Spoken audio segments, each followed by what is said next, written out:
This is a small version of it. This is what the finish will be. Those are anti-climb plates at top. So that makes it much more difficult when you get to the top, because you see these guys climbing up with drugs on their back. And when you see that, it's actually, they look at the wall and they say, let's pass. Let's take a pass on it.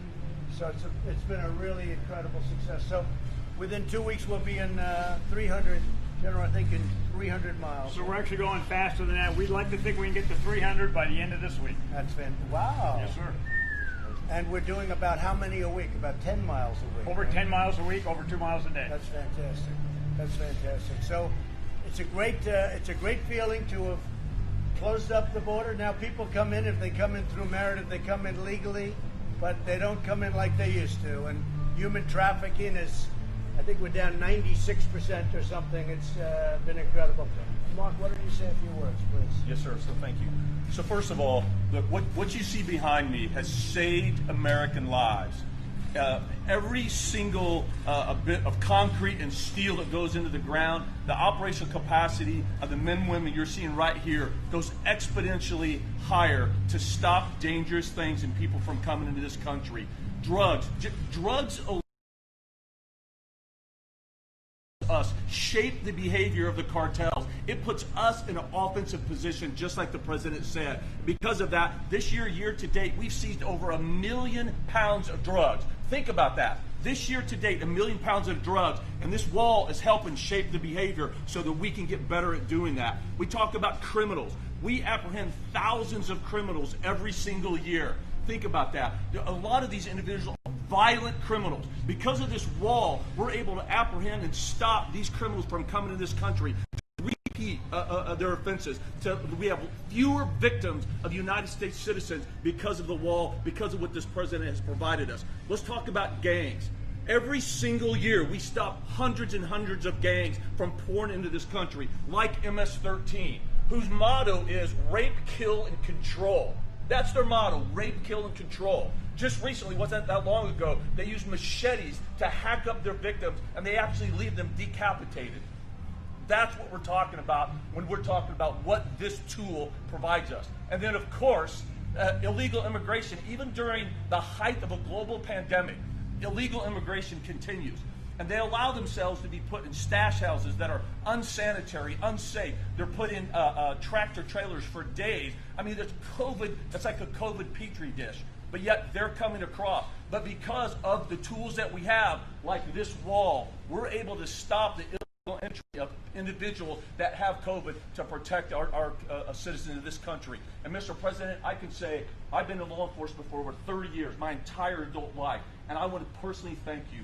You absolutely understand the threats that we face along our borders. You understand that border security is national security. And what today represents is a tremendous achievement that shows our commitment and the president's commitment to do what he said he was going to do from the beginning. And that's everything that we can to give these men and women the tools that they need to safeguard the health, safety, and security of the American people. So on behalf of the Customs and Border Protection, Mr. President, I want to say thank you for your continued commitment. That was not a bad job, Mark. Well, you've been my friend, and you've been with us from very early on, and we appreciate it. We've made a lot of progress. You know, you don't hear about the wall anymore because we won. When you win, if you're us, you never hear about it again. And we have page after page of achievement that you never hear of anymore. That people say, oh, let's not talk about Space Force, let's not talk about all of the things we've done. But the wall is something that probably was the most visible of all, and it's working so incredibly. 280 miles, a little more than that.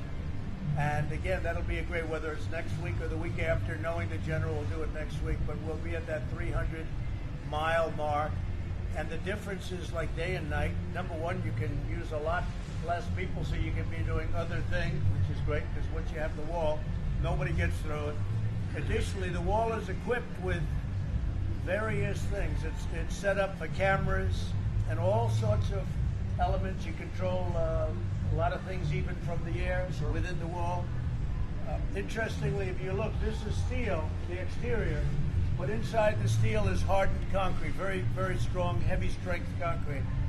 and inside the concrete is rebar. So you have steel, you have concrete, you have rebar, you have all different materials. So it's very, very hard to get through, very, very hard. And it made it actually much stronger than it would be even if it was steel. So inside concrete, inside that, what's called grade A hardened rebar, which is very hard to saw. You can't do it very easily. But I think it's going to be fantastic. And again, the big thing is that plate. That's a big deal. We had people they couldn't get over that. That was the thing that stopped them. They could get up to the plate, but once they got there was nothing to grab. So it's called anti-climb. It's been great. General, would you like to say something? I would, sir. And I think the amazing thing about this is it's part of a great team here. We enjoy working for DHS. Commissioner Morgan and his people, and the agents standing next to here. Heroes. They're the ones we work with every single day. And the Corps of Engineers, again, we stay in concrete and steel, but our employees out in the Army Corps of Engineers are very, very dedicated to be able to make sure we can get this done. We talked about the 300-mile mark, but what you might not know is that this administration has basically funded us for 733 miles. 300 are going in, or already in right now, basically. There's another 300 that are being built right now in all our other places across these 4 states. 49 different projects are all going in the ground, and then the last 133 are in design and acquisition. We're writing the contracts, we're designing it, but that's 733 miles that are paid for to be able to continue to execute. The things I would say, Mr. President, is that we want to continue to go out of our way to try to make sure we're taking care of the environment and mitigate any damages out there. We're also worried about the Native American tribes. We're worried about landowners. We want to do this the best way we can to achieve this objective. And we're just very, very proud and honored to be a part of this overall great team. Great job. Fantastic. As you know, we have some natural walls, so to speak. We have mountain areas. We have very, very rough areas that are virtually impossible to get by. We have the river itself. We have a river that's a rough river, a dangerous river, and you don't need walls at certain locations, but we have covered it, and this is something that's very special, very important. And I looked at the platform. I didn't see it, but I know they used to talk about it, that they would take down the wall if they got in. They would take it down. And one of the incredible things in terms, Mark, of timing is that because of the coronavirus, or whatever you want to call it, the China plague, call it whatever you want. China plague is more accurate. But because of what happened with this, Mexico is heavily infected, and it's stopping people from coming across. We put up 18 miles in San Diego as an example, right opposite Tijuana. And Tijuana is probably the worst place in South America in terms of the China virus. I think it is the worst place. And San Diego is not suffering at all because of it. And so it's an incredible thing that happened. So California is actually very happy that we built the wall. They don't say it publicly because they can't. It's not good politically for them, although I actually think it probably is good politically for them. So it's been an incredible success. Chad, do you want to say a couple of words? Absolutely. Let me again thank you for your leadership, Mr. President, on providing the resources to build over 450 miles of the new border wall system by the end of this calendar year. Never did we ever dream of that at the beginning of this administration, so thank you for that. Let me also say a lot of the procedures that we are putting in place today are having a real impact on applying a consequence to those that are entering the country illegally, those that are coming into the country without any legal right to be here. We put enough procedures in place that we are returning 90% of those individuals within 120 minutes today. It's a big accomplishment. And then let me just end by thanking you for your support for the men and women of law enforcement.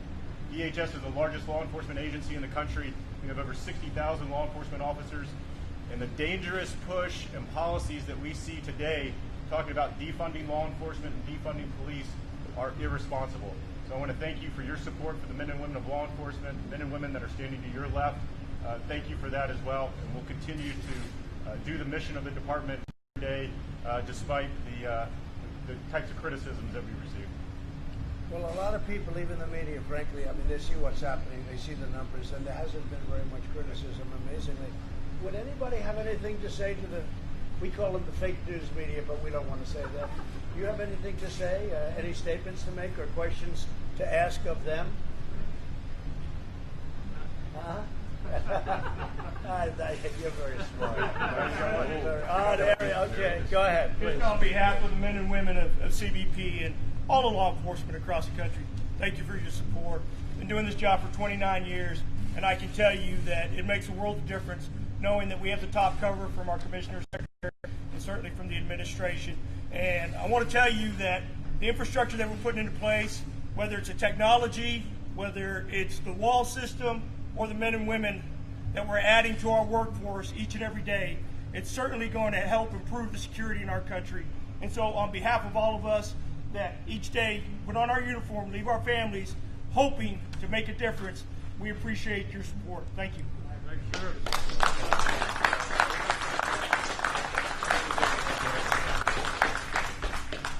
Do you have any questions? Secretary Wolf, Maxwell Miles Taylor says that the White House liaison for DHS has been asked to dig up dirt on him. Is that true? I don't know anything about that. What I can tell you is I'm very disappointed in Mr. Taylor. He was at the department for a number of years, but again, decided to left the department over a year and a half ago. Left the department very praising the administration's policies, procedures, has said nothing since that time. In 70 days, roughly 70 days from election, has decided now to start talking. I think most reasonable Americans understand what that is all about. So very disappointed. And if I could add, I never met him, to the best of my knowledge. I never heard of him. I don't know who he is. I then said, when did he leave? And it was like a year and a half ago. He said the best things about what we're doing, unbelievable statements, and he left a year and a half ago. All of a sudden, he's bad-mouthing. Now, the reason is the Democrats or somebody got to him and said, how would you like to speak? Or whatever. He's a lowlife. Anybody that does that is a lowlife to me. And it's a shame because these people work so hard.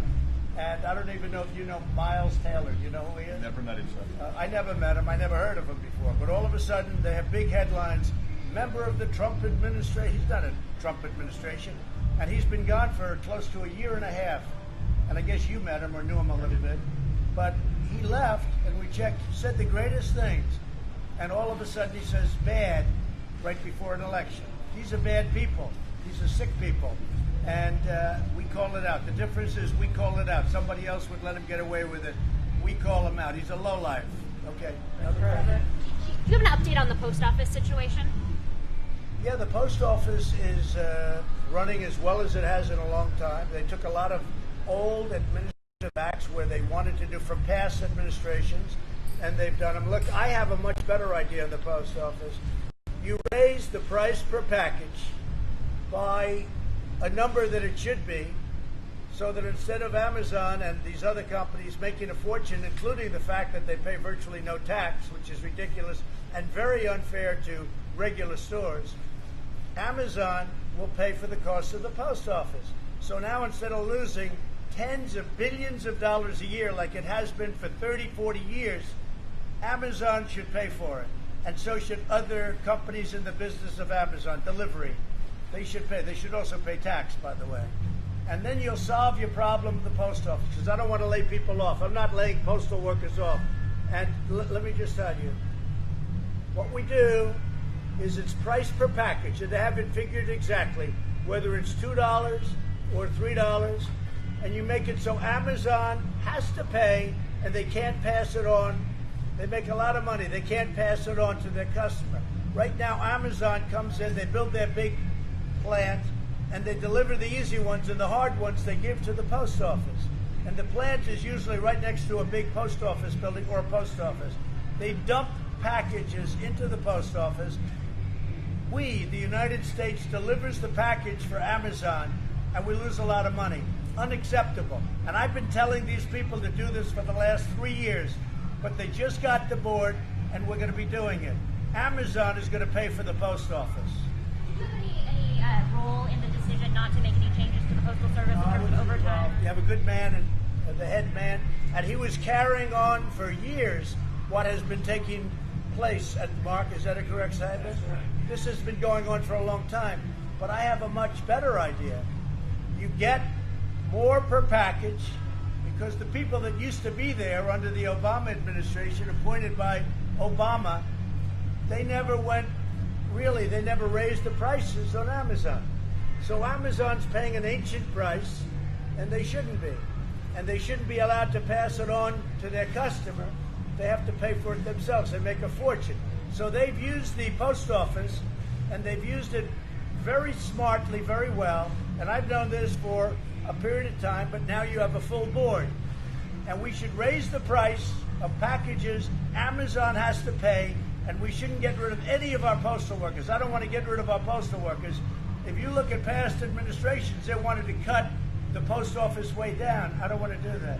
And by the way, Amazon could never replicate the post office. The post office is bigger than Amazon by a lot. Hard to believe how big it is. But it also loses billions and billions, lost $78 billion over a short period, like a 12-year period of time, something like that. $78 billion. Now, we'll fix it very easily. It can be done in one day. We charge Amazon for use because it's part of their model. They think the post office is stupid. They think the people in government are stupid.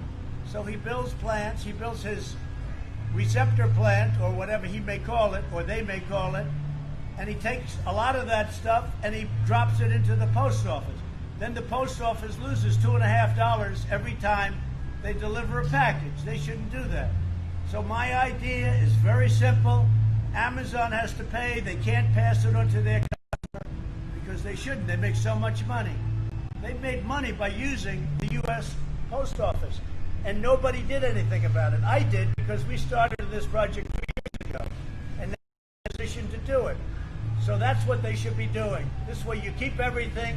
Your post office could almost probably make money, probably ends up making money.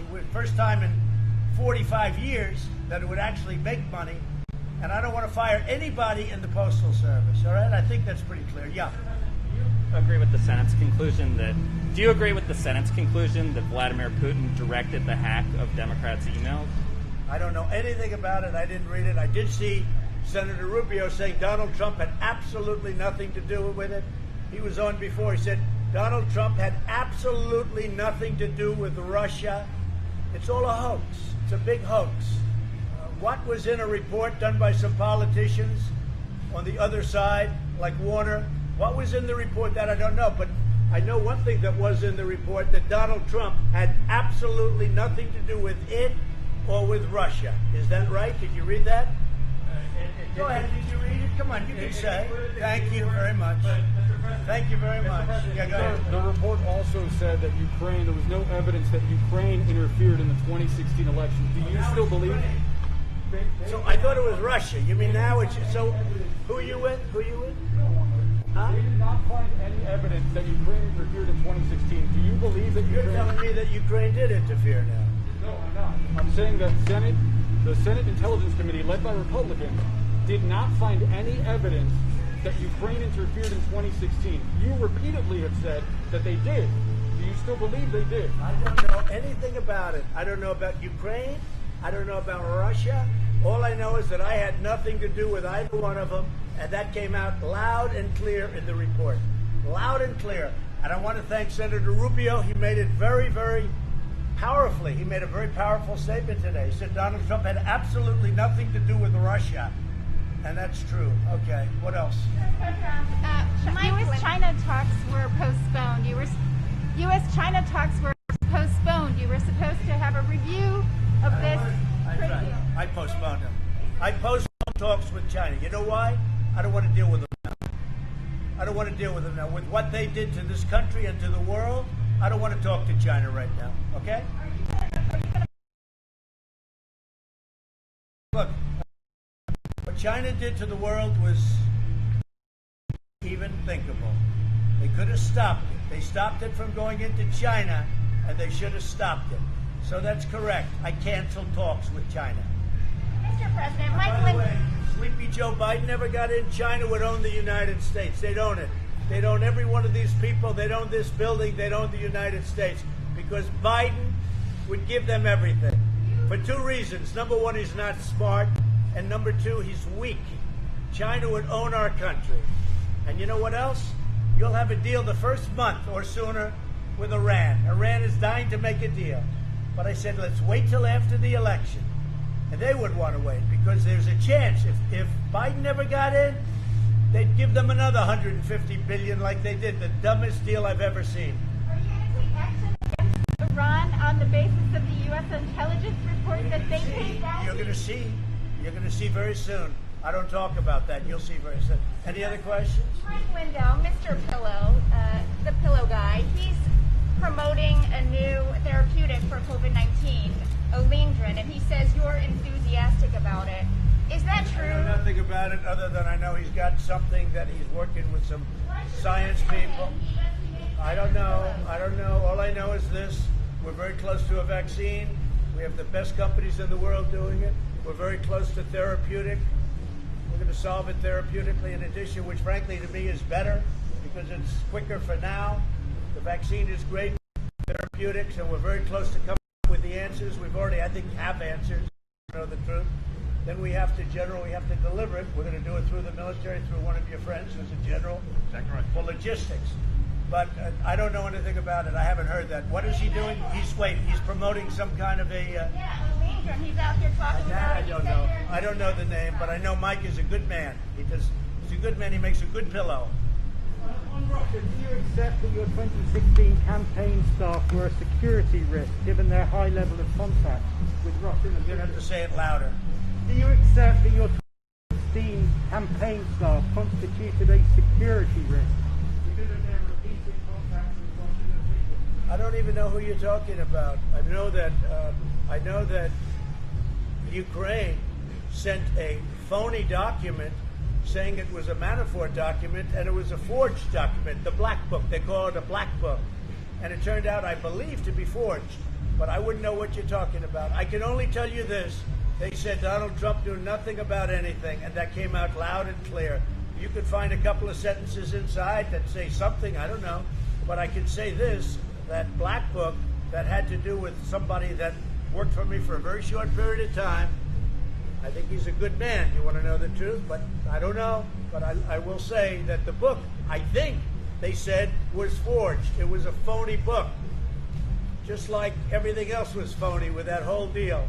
Look, we caught the Obama administration spying on our campaign. They spied on our campaign. That's treason. That's treason. If this were the other way around and it was Democrats instead of Republicans, there'd be many people would be in jail already. It's a disgrace that it's taking this long. We caught them spying on our campaign. Let's see what happens. We just last week, I guess they announced last week, that a very high-level person from the FBI was forging documents in order to make me look bad. All right? It's all about making me look bad. So he was a high-level man. He was forging documents. Let's see what happens to him. But the bottom line is we caught President Obama and Sleepy Joe spying on our campaign. That's treason. That's illegal. These people should take them and do something with them, I'll tell you. It's a disgrace. It's really a disgrace. And they knew it.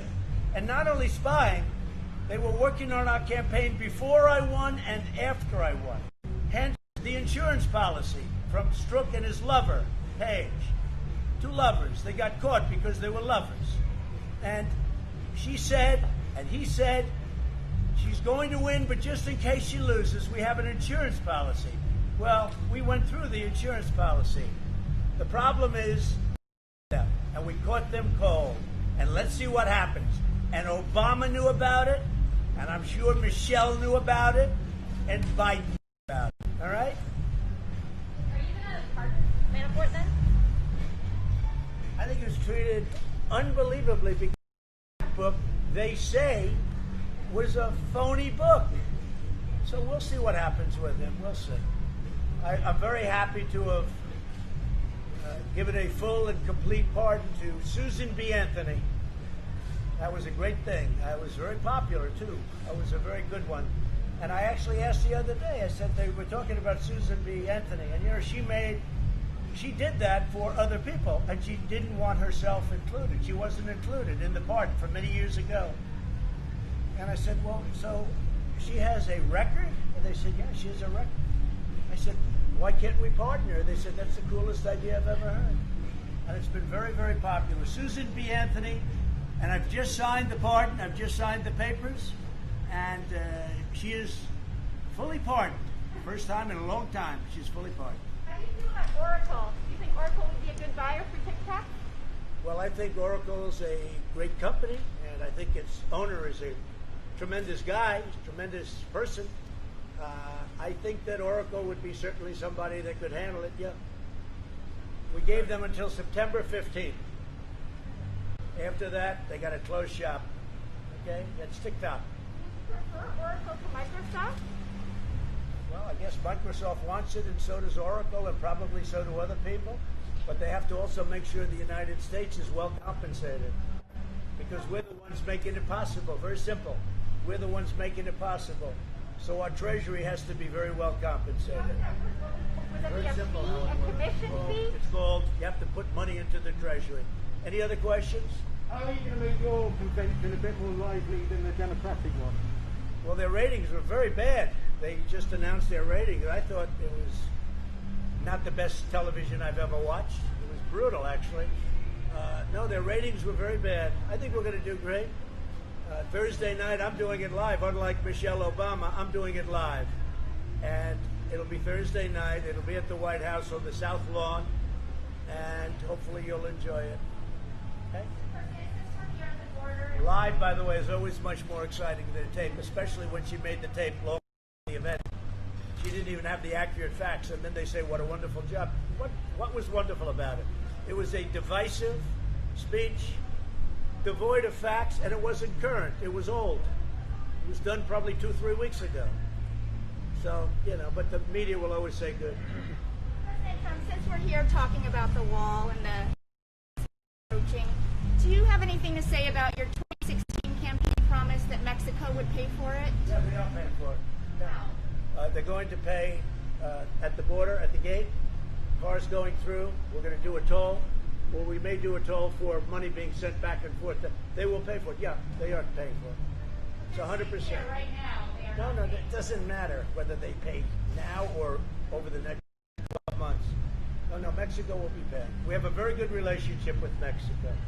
And we built the wall under budget, ahead of schedule. Once we started, these guys, Army Corps of Engineers, did a great job. And Mexico is paying for the wall, yeah.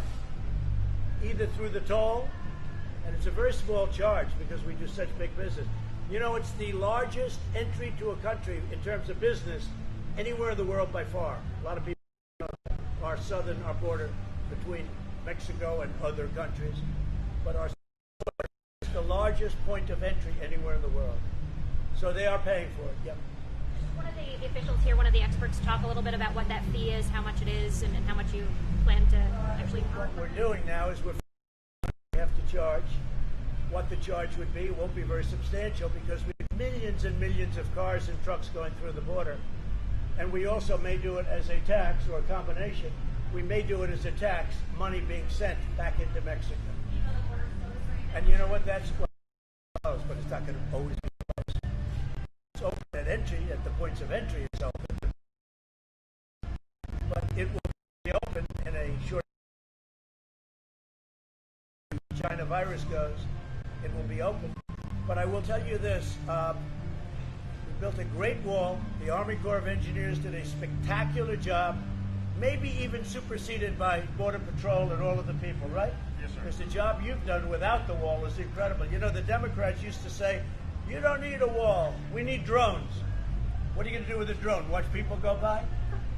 Two things never got old. Technology's an amazing thing. Two things never got old. You know what it was? One is a wall and one is a wheel.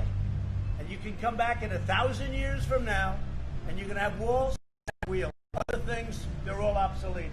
But we can run drones right from the wall. We have technology that we flip onto the wall. We can run our drones. We can run all sorts of cameras.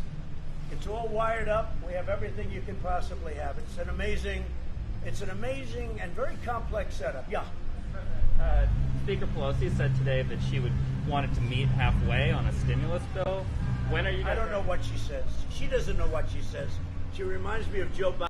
She doesn't know what she says. Okay. Thank you very much. Now, I've got to make a speech. I'm sure you'll enjoy a speech in 120-degree weather. But I got to do it, and I will do it. Mr. President.